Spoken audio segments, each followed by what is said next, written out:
Hello everyone. Today we're diving into a part 3 topic, online videos and learning. We'll start by listening to a mock interview between Jessica and Joseph on this topic. After that, I'll guide you through useful vocabulary, key ideas, and strategies that will help you tackle similar questions with ease. Whether you want to boost your score or just speak more fluently on this topic, this lesson is for you. Let's get started. What kinds of videos are most popular in your country? Short-form video content is incredibly popular, dominating platforms like TikTok and Instagram Reels. Gaming videos, particularly mobile game playthroughs and reviews, also attract a large audience. Vlogs showcasing personal experiences and daily life are widely watched. Humorous animal videos, especially those featuring cats, remain a consistent favorite.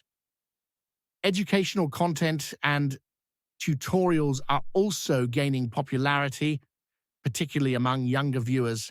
Are there many people who watch online videos a lot? Definitely.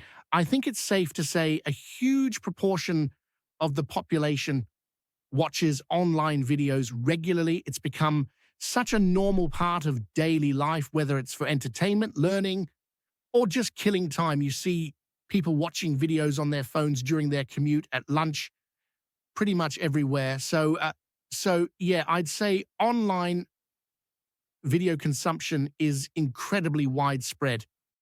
Do you think people spend too much time watching short videos? Why?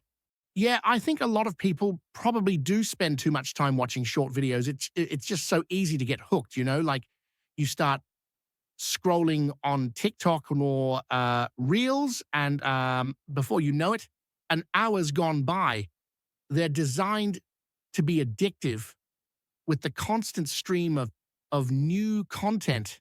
I mean, they're fun and a good way to unwind sometimes, but I think it's easy to overdo it. It's like you could be doing something more productive or, just actually living life instead of watching it on a tiny screen. So, yeah, I think it's a problem for some people, including maybe even myself sometimes. Why are so many young people obsessed with short videos? Well, I think there are a few reasons.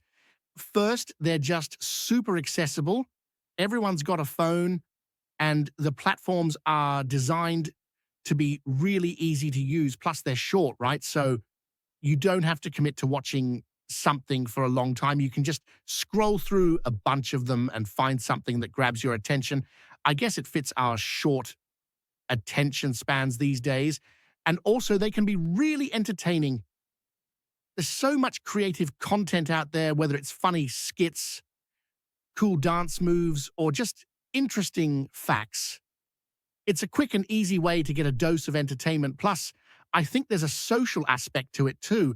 Everyone's watching them, so it's something to talk about with friends. What are the advantages of online learning?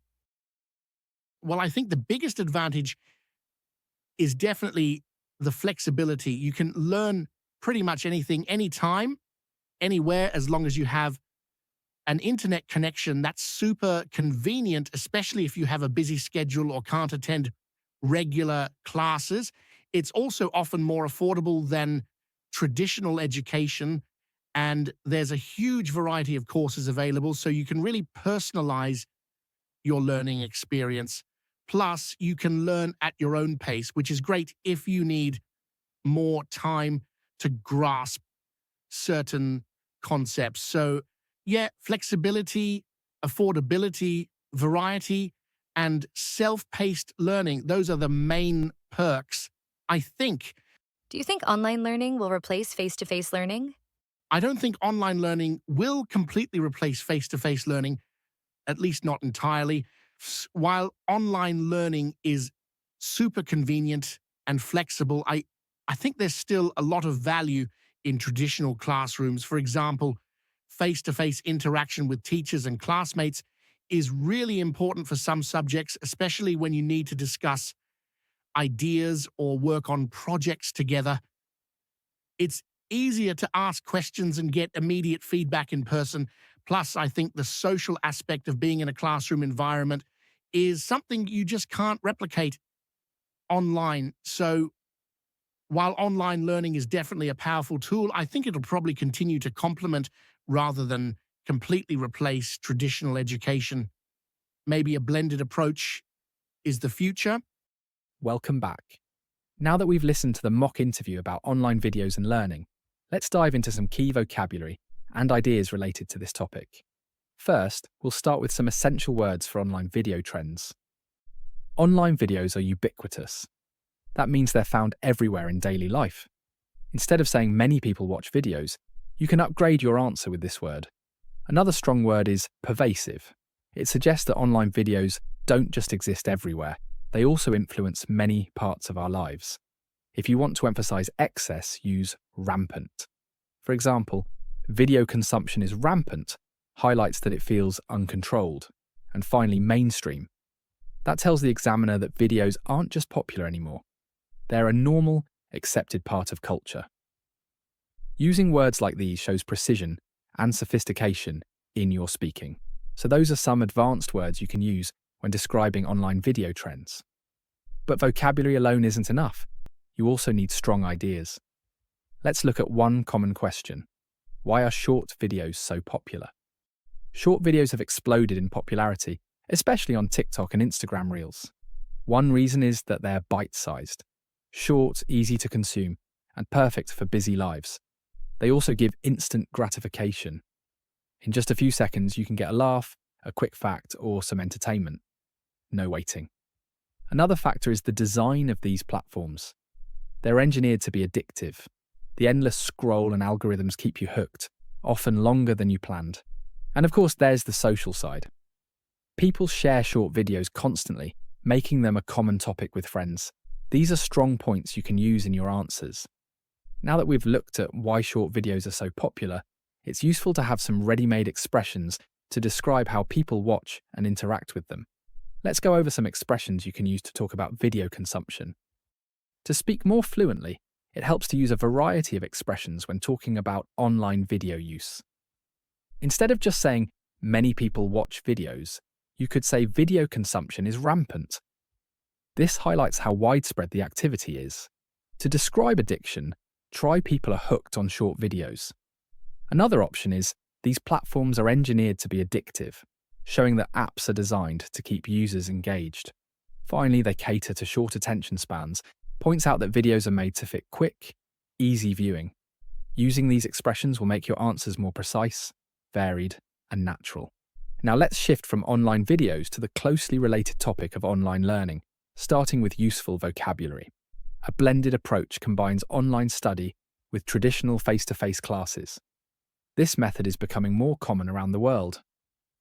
Self-directed learning is when students take responsibility for their own study, setting goals and managing progress independently. Gamification is when learning includes game-like features such as points, badges, or challenges to motivate students. And asynchronous classes let students learn without attending live sessions, giving even more flexibility. Knowing these words will help you sound confident and precise when answering questions about online learning. With that vocabulary in mind, let's look at some of the main advantages of online learning that you can talk about in Part 3. Online learning offers several benefits worth mentioning. First, flexibility. You can study anytime and anywhere, early morning, late at night, or during breaks. Accessibility is another advantage. People living in remote areas or with disabilities can access education they might not otherwise get. Affordability is important too. Many online courses are cheaper than traditional education, making learning available to more people. There's also variety. From coding and languages to cooking and music, there are courses for almost any interest. Finally, self-paced learning allows students to spend more time on difficult topics and move faster through easier ones, making learning more effective and enjoyable. Of course, online learning isn't perfect. Let's take a look at some challenges you might want to mention in your answers. One drawback is the lack of face-to-face interaction. Without in-person contact, it's harder to build relationships or have spontaneous discussions. Another issue is the need for self-discipline. Studying from home requires good time management and focus to avoid distractions. Technical problems like poor internet connections or software glitches can disrupt learning. And finally, the home environment itself can be distracting, making it harder to concentrate compared to a classroom setting. All right, let's finish by looking at a strategy for how to structure your Part 3 answers. First, always express a clear opinion. The examiner wants to hear your viewpoint. Then explain your opinion with reasons. Don't just state it, back it up. Next, support your ideas with examples or personal experiences. This makes your answer more convincing. And finally, when possible, consider multiple perspectives. Showing you can see both sides demonstrates critical thinking. Using this structure will make your answers well developed. To wrap up today's lesson, remember these key points. Use advanced, topic-related vocabulary to sound natural and precise.